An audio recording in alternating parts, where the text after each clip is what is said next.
এই পৃথিবীর মধ্যে যারা আব্দুল বান্দা, যারা মুনাফিকি করছে, পৃথিবীতে যারা শান্তি দুনিয়ার মানুষগুলোকে অশান্ত করার জন্য কৌশল গ্রহণ করছে, আল্লাহ বলছেন ওয়ালা আসর ইনসানা লাফি খুসর ইল্লাল্লাযিনা আমানু ওয়া আমিলুস সালিহাত।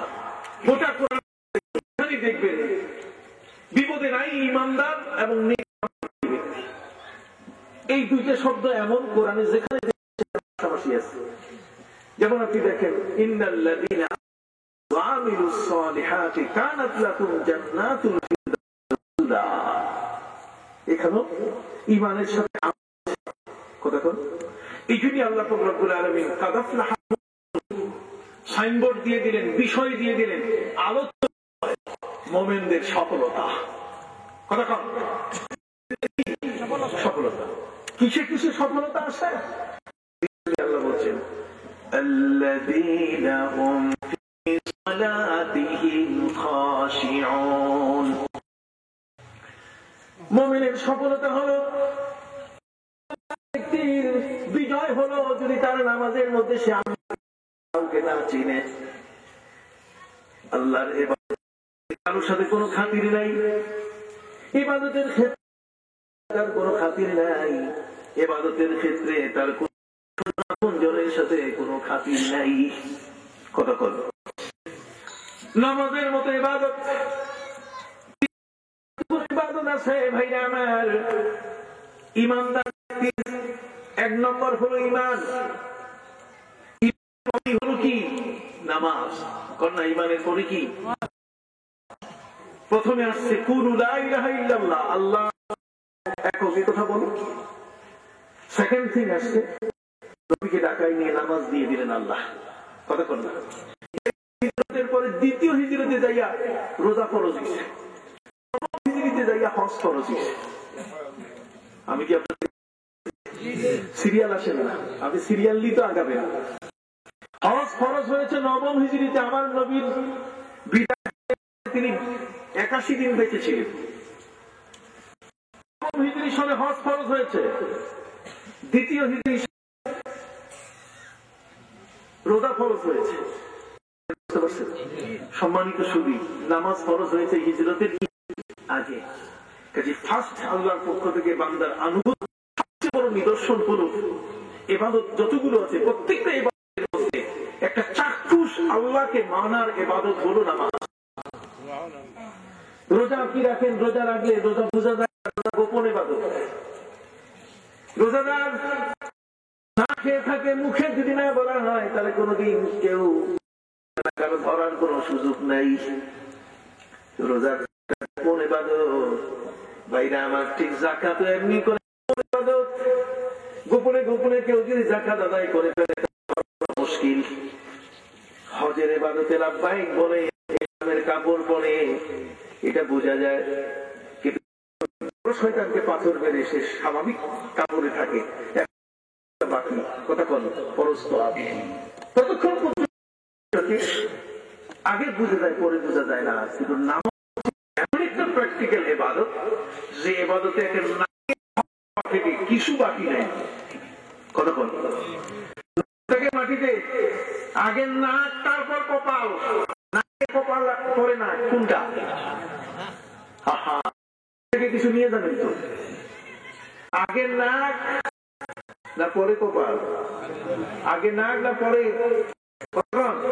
আগে, পরে হলো কপাল। আগে কি করবেন? প্রথম নাকটা দিয়া খত দিবেন আগে, আমি সব বুঝে দিলাম, আমি এখন তোমার। নামাজের মধ্যে একজন মানুষ কোন শত্রু যদি কোন শত্রুর কাছে যদি কারোর কাছে আত্মসমর্পণ করে, তাহলে হাত উঁচা করে পরিষ্কার ভাবে দেখায় দেয় মানুষের শক্তি। কথা বল, হাতের শক্তি হচ্ছে বিশাল। এটা দিয়ে ঘুষি মারে, বক্সিং মারে, এটা দিয়ে গুলি করে, এটা দিয়ে ড্যাগার মারে, সবকিছু। কাজে মানুষের হাতের উপরে ভয় সবচেয়ে বেশি। এই হাতটা যদিও দৌড়ায় যায়, তারপর কিন্তু যে হাত ধরে হ্যান্ডকাপ লাগানো হয়, উঠান দেখি একটু, না না ওইভাবে না, এরকম না, এরকম না, না? এই এই যে আপনি হাত দেখাইলেন, তার মানে কান পর্যন্ত হাত দেখাইয়া আপনি আল্লাহর কাছে বললেন যে আল্লাহ, আমার কাছে কোনো শক্তি নাই, আমি কেউ নই, বরং আমি তোমার গোলাম। সুবহানাল্লাহ। কানে উনা দিয়ে হাত খালি করে আল্লাহ দেখায়, আল্লাহ আমার কাছে কোনো শক্তি নাই, আমি একটা অসহায় মানুষ, তোমার দরবারে আমি আত্মসমর্পণ করলাম। হাত খালি দেখাইয়া নিজের মধ্যে কি লাগাইল? হ্যান্ডকাপ লাগালো। হ্যান্ডকাপ লাগাইয়া এবার মালিকের প্রতি তার শ্রদ্ধা নিবেদন করছে। আলহামদুলিল্লাহি রাব্বিল আলামিন। নামাজের মতো মহামূল্যবান এই ইবাদতটি কোন মানুষ যখন শুরু করে, তখন তার অঙ্গ প্রত্যঙ্গের কোন অঙ্গ বাদ যায় না যে আল্লাহর নামে সিজদা করে না। কথা বলি, মাথা সিজদা করে, হাত সিজদা করে, আঙ্গুল সিজদা করে, তার দেহের প্রতিটি অঙ্গ আল্লাহর নামে অবনমিত হয়ে যায়। মাথা নিচু করে যখন বসে, তখন ওই ইবাদতটি এমন একটা ইবাদত যে ইবাদতের আচার আচরণটাই প্রমাণ করে যে সে আল্লাহকে ছাড়া আর কাউকে মানে না। এই জন্য ইমানের দলিল হচ্ছে নামাজ। কন্যা, ইমানের দলিল কি? যদি কেউ বলে যে আমি ইমানদার, তাহলে তাকে কি নামাজ দেখাইতে হবে। যদি ইমানদার কেউ হয়, ঘরের ভিতরে আমার ছেলে বলছে ইমানদার, ঘরে বলছে আমার স্ত্রী ইমানদার, ঘরে আমার ভাই ইমানদার, ঘরে আমার আপনজনের ইমানদার, কিন্তু সেই ইমানদার প্রমাণিত হবে না যতক্ষণ পর্যন্ত ইমানদারের দলিল সে উপস্থিত না করে। আর ইমানদারের দলিল হলো কি? নামাজ। কথা বুঝতে পারছেন? পবিত্র কোরআন মজিদে প্রায় 81 বারের উপরে, 82 বার পবিত্র কোরআনে নামাজ সম্পর্কে আলোচনা এসছে। এই নামাজের গুরুত্ব এত বেশি যে পৃথিবীর মধ্যে কোন নবী কারো উপরে আল্লাহর নামাজ বাদ দেওয়ার নাই, বরং প্রত্যেক নবীর উপরে নামাজ ফরজ ছিল। বাবা আদম আলাইহিস সালাম থেকে নিয়ে আমার নবী পর্যন্ত, কিয়ামত পর্যন্ত আল্লাহকে যারা মানে তাদের উপরে নামাজ কি ফরজ। এই নামাজটি ফরজ। এই ফরজ নামাজটি আদায় করার ক্ষেত্রে যত নবী আসছেন, কোন নবীর ক্ষেত্রে কোন নামাজ কাজা হওয়া এটি ছিল অপরাধ। এই জন্য কোন নবী তাদের জীবনে নামাজ কাজা করেন নাই। আর আমাদের উম্মতের মধ্যে নামাজ যদি কাজা হয়, তাহলে সেই কাজা নামাজটা কবুল হবে কিনা এই বিষয়টি নিয়ে সন্দেহ আছে। কথা কর না? পরীক্ষা 3 ঘন্টা 10টা থেকে 1টা পর্যন্ত আপনি নিবেন।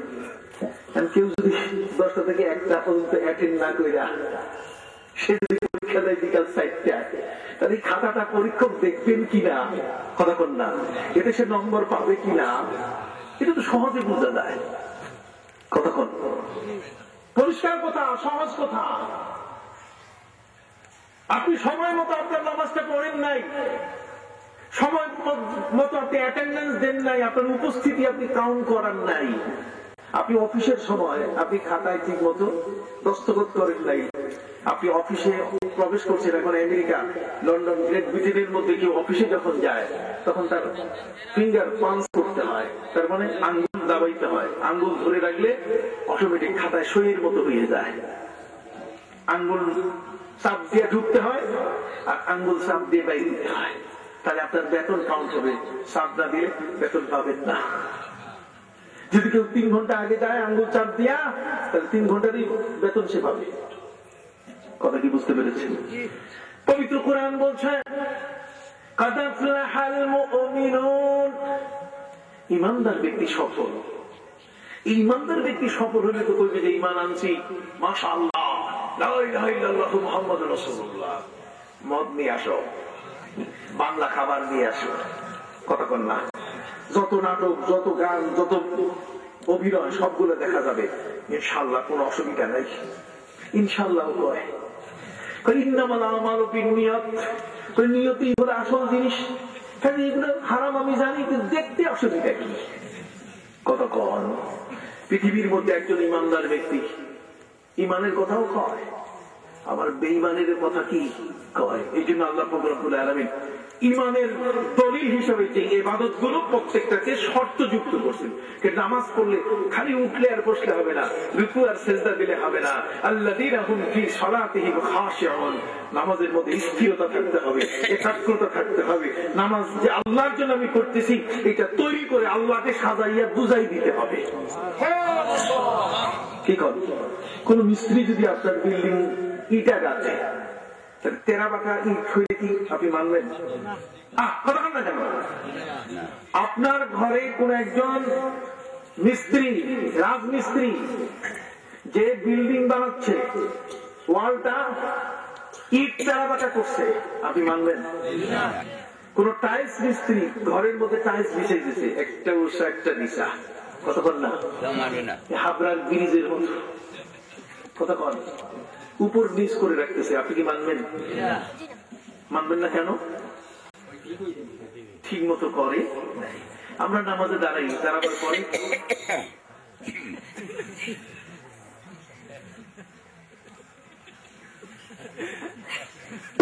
নামাজের মধ্যে শুরু করে, কথা বুঝেন নাই? মানে আপন লাগাইছে, কতক্ষণ না চালাচালি অমুক্ত করবে, কত রকম মানে স্থিরতা বলতে গেলে কিছু তাই।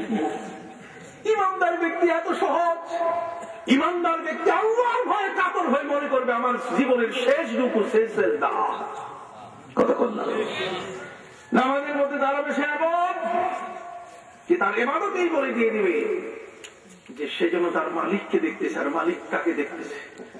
মালিককে দেখলে যেমন আমরা দেখেন না কুচকাওয়াজ, ওই যে আমাদের প্রধানমন্ত্রী প্রেসিডেন্ট সাহিত্য চিকিৎসায় চলে গেলেন, প্রধানমন্ত্রী প্যারেড নিতেছেন,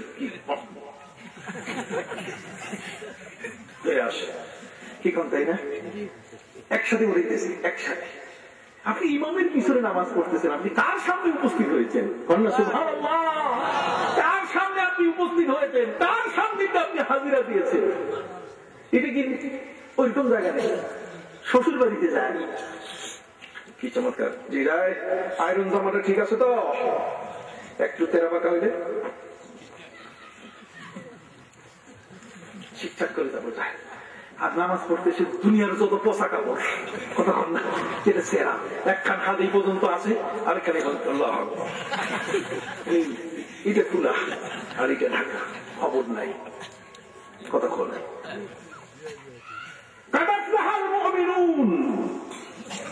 আপনি বিজয়ের মালা নিবেন গলায়, আপনি মুক্তিযুদ্ধে গেলেন না, ফলস নাম দিলেন, ভুয়া নাম, কতক্ষণ। আপনি দেশের সেরা মানুষ হইতে চান, আপনার ত্যাগ তো প্রয়োজন, কতক্ষণ না। আপনি বিজয়ী হবেন, বিজয়ী হওয়ার জন্য ত্যাগ প্রয়োজন। ত্যাগ হচ্ছে খুশু, খুশু কারে করে বিশাল ওয়াজ, আমি একটা শেষ করতে পারবো না এক বছর।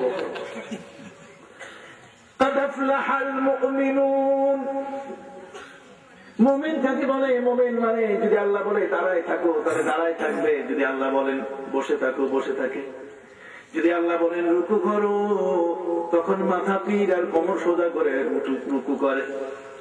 হ্যাঁ ভাইয়া, পৃথিবীর মধ্যে ইমানদার ব্যক্তি, ইমানদারের ইবাদত আল্লাহ বলে দিয়েছেন। وَتَرَى الْمَلَائِكَةَ حَافِّينَ مِنْ حَوْلِ الْعَرْشِ يُسَبِّحُونَ بِحَمْدِ رَبِّهِمْ وَقُضِيَ بَيْنَهُمْ بِالْحَقِّ وَقِيلَ الْحَمْدُ لِلَّهِ رَبِّ الْعَالَمِينَ। সুবহানাল্লাহ। ফেরেশতা যাদেরকে আল্লাহ রুকু অবস্থায় আরশ ধরার জন্য বলছে যে কোমর বাঁকা করে ধরো, ওই ফেরেশতা জীবন কোনোদিন আল্লাহর কাছে বলে যে আল্লাহ কোমরে ব্যথা হয়েছে, বাতের ব্যথা, তুমি কোমরটা সোজা করার জন্য বলো, কোনোদিন না। কথা কন, আমরা বলে একটু রুকুটা যদি লম্বা হয় তো ইমাম সাহেবের চাকরি শেষ, কথা কন না। কেরাত যদি লম্বা হয় এটাও দোষ, কেরাত যদি ছোট হয় এটাও দোষ। উনি ইমাম সাহেবের ইমাম সাহেব, কতক্ষণ না, উনি সাইয়্যিদুল ইমাম হয়ে গেছে, উনি ইমামের ইমাম সাহেব। উযু ঠিক না নাই, গোসল ঠিক নাই, ইমাম সাহেবের ঘড়ির কাটার উপরে তাকে শায়েস্তা করার চেষ্টা করে। কথা কর, নামাজের মধ্যে যত আইন, যত আদালত, ইমাম সাহেবকে নিয়ে যত মাসলা মাথায়, সভাপতি সাহেব, সেক্রেটারি সাহেব, ইমাম সাহেব নিয়োগ করতে যাইয়া অন্য আলিম সাহেব আসছেন, তিনি পুরো সার্টিফিকেট দেখতেছেন, আর সভাপতি সাহেব দাড়ি মারতেছেন, দাড়ি ঠিক আছে কিনা। সভাপতির দাড়ি নাই, কিন্তু ইমাম সাহেবের দাড়ি থাকতে হবে। কথা কন। আবার মাঝখানে সেক্রেটারি সাহেব কইয়া উঠলেন, বিয়ে করছেন, বিয়ে করছেন, মানে বিয়ে না করলেও তার পিছনে নামাজ পড়া লাগে না। কথা কন। আদাফলাহাল মুমিনুন, ইমানদার ব্যক্তি সফল কাম। ইমান কাকে বলে? ভাই না, ইমান বলে তাকে যে আল্লাহর ভয়ে কাতর হয়। পীরের দরবারে একজন নতুন মুরিদ আসছে, জোয়ান মানুষ, যুবক মানুষ আসছে পীরের দরবারে।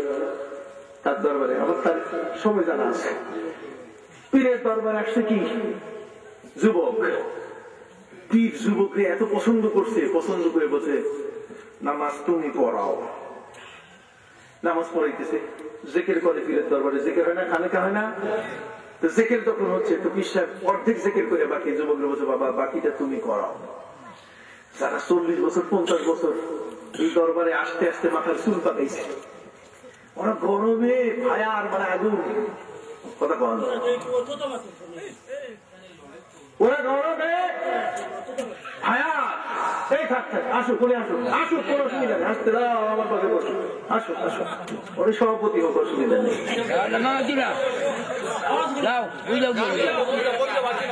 বক্কা ভাই, বক্কা বক্কা।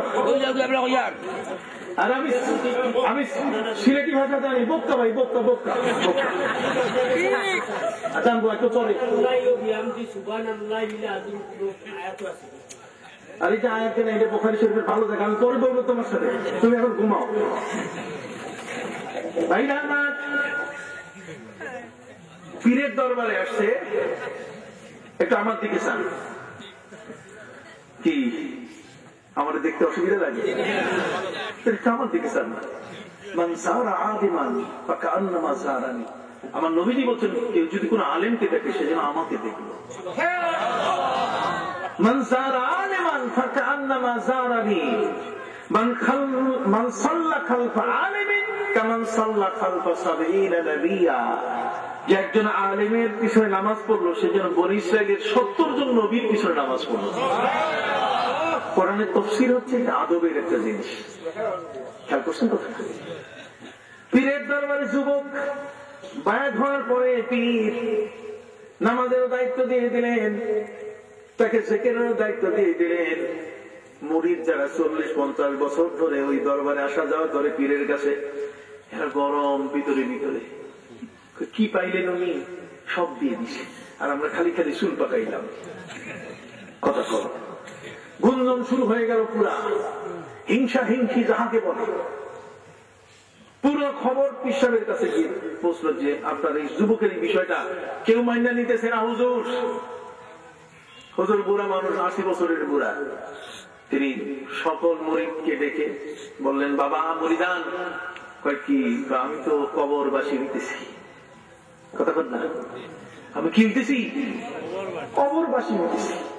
কবর লোকে যাওয়ার আগে আমার একটা মনের বড় আশা।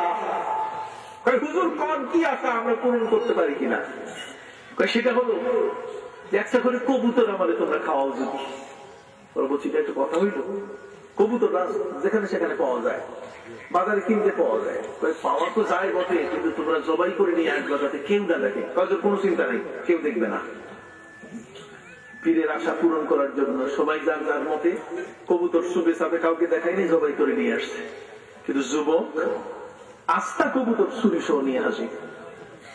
সবার মধ্যে এখন তালে গোল পাকলো, একজন গুড়া আরেকজনের গুতা দেয়। দেখছো জাতীয় বেয়াদব, একজন কইতেছে যে আন্তর্জাতিক বেয়াদব। কথা কয়। আরেকজন কইছে যে মহা বেয়াদব। এই মহা বেয়াদব, জাতীয় বেয়াদব, আন্তর্জাতিক বেয়াদব। কারণ সবাই হুজুরের হুকুম শুনে কবুতর জবাই করে আনছে, আর আনে নাই। আর একে উনি ইমাম বানাইছেন, একে জিকিরের দায়িত্ব দেন। পীর সাহেবের কাছে যখন কথাটা আসলো, তখন পীর সাহেব যুবককে জিজ্ঞাসা করে, এই যুবক, সব মুরিদ আমার আমার হুকুম মানলো, সবাই জবাই করে করে গোপনে আমার কাছে তাদের জবাই কাজ শেষ করে আমার কাছে কবুতর দিল। তুমি বেটা এত বেয়াদব, এটা করলে কেন? হুজুর আপনি বলছেন এমন একটা জায়গায় জবাই করতে যাতে কেউ না দেখে। ঘরের দরজা বন্ধ করে ভিতরে জবাই করতে যখন গেছি তখন দেখি কেউ দেখে না, কিন্তু আল্লাহ দেখতেছে। গর্ত খুঁড়ে সেখানে কেউ দেখে না জবাই করার জন্য যখন আমি গলায় ছুরি দিলাম, আপনি বলেছেন যাতে কেউ না দেখে। আমি দেখলাম আল্লাহ তো দেখতেছে, এই জন্য হুজুর পারি নাই। বিশ্বাস বলেন যে তোমরা 40 বছর 50 বছরের পাকা দাঁড়িয়ে সব ফেল করছে। যুবক কি করছে? সেদিন আমাদের মধ্যে দাঁড়াইয়া যদি আপনি সেখানে লেফট রাইট শুরু করেন, ওইখানে যদি আপনি উঠানামা শুরু করেন, মাথার টুপিটা হাতগুলা এই পাশে ওই পাশে নাচানাচি শুরু করেন, আমার আল্লাহ বলছেন এই পৃথিবীর মধ্যে কিছু মানুষ এমন আছে নামাজে যখন দাঁড়ায় তখন নামাজের মধ্যে তার অঙ্গ প্রত্যঙ্গ নাড়াচাড়া এত বেশি হয়ে যায়। আল্লাহ বলছেন নামাজে দাঁড়াবা অত্যন্ত ভদ্রচিত হবে, তুমি নামাজে দাঁড়াবে এমন ভাবে যাতে মনে হয় যে তোমার এই সুন্দর দেহটি একমাত্র আল্লাহর জন্য নিবেদিত। হযরত আলী রাদিয়াল্লাহু তাআলা যুদ্ধের ময়দানে পায়ের মধ্যে তীর বিঁধে গেছে। হযরত আলীর পা থেকে তীর বের করার জন্য সবাই মিলে চেষ্টা করছে, আলী পাটা দেন, পায়ের থেকে তীর বের করি। হযরত আলী বলছেন অসম্ভব, তোমরা যদি এখন বের করো আমি বড় কষ্ট পাবো। ওরা বললো যে এতক্ষণ পর্যন্ত এমন একটা লোহা আপনার পায়ের মধ্যে ঢুকে থাকবে, এটা বের করবো কখন? হযরত আলী রাদিয়াল্লাহু তাআলা বললেন যখন আমি সিজদায় পড়ে যাব, নামাজের মধ্যে যখন আমি সিজদায় পড়ে যাব, তখন তোমরা আমার পায়ের থেকে যে কোনো ভাবে হোক তোমরা বের করে নিতে পারবে। নামাজের মধ্যে যাই আমরা দোকানের হিসাব করি। কিসের হিসাব? ইমাম সাহেব সালাম পেয়েছে, 3 রাকাত পড়ার পরে মুসল্লি পিছন দিক থেকে ডাকাডাকি শুরু করছে, আল্লাহু আকবার আল্লাহু আকবার আল্লাহু আকবার, লোকমা দেওয়া শুরু করছে। মুসল্লি যদি সুযোগ পায় লোকমা দেওয়ার, তার গোটা মসজিদ কাঁপায় ফেলে। সবাই টেস্ট করে, আমিও কই আল্লাহু আকবার। মানে ইমামের 12টা বাজছে তো, 3 রাকাতের পরে ইমাম সালাম ফিরাই দিছে। এখন মুসল্লি কেউ মানতে রাজি না, ইমাম সাহেব নামাজ ভুল করে ফেলছে। নামাজ শেষ হওয়ার পরে এখন মুসল্লি বলছে হুজুর নামাজ কয় রাকাত? ইমাম সাহেব বলছে 4 রাকাত পড়াইছে। কতক্ষণ? মুসল্লি বলছে না 4 রাকাত না 3 রাকাত। ইমাম সাহেব বলছে না 4 রাকাত আমি পড়াইছি। ওরা বলছে না 3 রাকাত হয়েছে। ইমাম সাহেব বলছে যে 3 রাকাত যে আমি পড়াইছি প্রমাণ দাও। একজন বলছে আমি। ওই যে মোল্লা লবণ খাইছে মাথা খুলছে, মোল্লা লবণ খাইছে তো ওই জন্য মাথা খুলছে পুরা। এখন হাত উঁচু করে কইতেছে হুজুর আমি, আমার কাছে ডকুমেন্ট আছে যে আপনি নামাজ পড়েছেন কয় রাকাত? 3 রাকাত। কয় কেমনে? কয় প্রতিদিন এই যোহর নামাজের সময় 4টা দোকানের হিসাব করি আমি, 3টা হিসাব হচ্ছে, 1টা এখন বাকি আছে। এই জন্য বিশ্বনবী মুহাম্মদুর রাসূলুল্লাহ সাল্লাল্লাহু আলাইহি ওয়াসাল্লাম বলেছেন লা সালাতা ইল্লা বিহুজুরিল কলব। তোমার অন্তর যদি নামাজের মধ্যে উপস্থিত না হয়, তুমি এমন ভাবে নামাজের মধ্যে দাঁড়াবে যেন তোমার মনে হয় বিরাট আসামি হয়ে তুমি আল্লাহর দরবারে হাজির হয়েছো। এই মুহূর্তে তোমার আবেদন, আল্লাহ তুমি আমার আপন ঠিকানায় পাঠায় দাও। ইহদিনাস সিরাতাল মুস্তাকিম। আমার আপন ঠিকানা জান্নাত। জান্নাতে আদম তৈরি হয়েছেন, কাজেই জান্নাতে আমার বাড়ি। বাবা আদমের বাড়ি যদি জান্নাত হয়, বাপের বাড়ি যদি জান্নাত হয়, তাহলে ছেলের বাড়িও জান্নাত হবে কিনা? কথা বল না কেন? বাপের বাড়ি যদি জান্নাত হয়, তাহলে ছেলের বাড়ি কেন জান্নাত হবে না? তার সন্তানের বাড়ি জান্নাত হবে না? কে বলছে? এই জন্য আল্লাহ বলছেন যে তোমাদের বাড়িতে আমি বাতিল করি নাই, ক্যান্সেল করি নাই। কারণ সুবহানাল্লাহ, আদমকে পৃথিবীতে পাঠাইছি, কিন্তু ওই বাড়িতে যাওয়া বন্ধ নাই। ওই বাড়িতে যাওয়ার জন্য আমি আল্লাহ তোমাদের জন্য পথ খুলে রেখেছি। আর সেই পথটা হলো তোমরা যদি নামাজটা পড়ো। উলাইকা হুমুল ওয়ারিসুন আল্লাযীনা ইয়ারিসুনাল ফিরদাউসা হুম ফিহা খালিদুন। আপন ঠিকানা আমার জান্নাত। ভাইরা আমেরিকার কোন কারণে যদি কোথাও কেউ বন্দী হয়, বন্দী জীবন যাপন করতেছে, সৌদি আরবের মধ্যে যদি কেউ বন্দী জীবন যাপন করে, এরপরে বন্দী মানুষটা 2-4 মাস জেল খাটার পরে এবার যদি জিজ্ঞেস করে যে তুমি এখন কি চাও, চাও কি কম, তখন যে বলবে যে আমার বাড়িতে পাঠাই দেন, দেশে পাঠাই দেন। কতক্ষণ না, আমি আপনার দেশে থাকবো না, আমার দেশে পাঠিয়ে দেন। হায় হায় হায়, একজন ইমানদার ব্যক্তি যখন নামাজে দাঁড়ায় যায় তখন আল্লাহর কাছে আবেদন করে, আল্লাহ আমার দেশটা যেন ঠিক থাকে, আমি তোমার কাছে আমার জান্নাত ওই দেশে আবার ফেরত যেতে চাই। এই জন্য যে ভঙ্গিমায় তোমার সামনে আমাকে উপস্থিত করতে হলে তুমি খুশি হও, আমি তাই তোমার সান্নিধ্যে উপস্থিত করবো।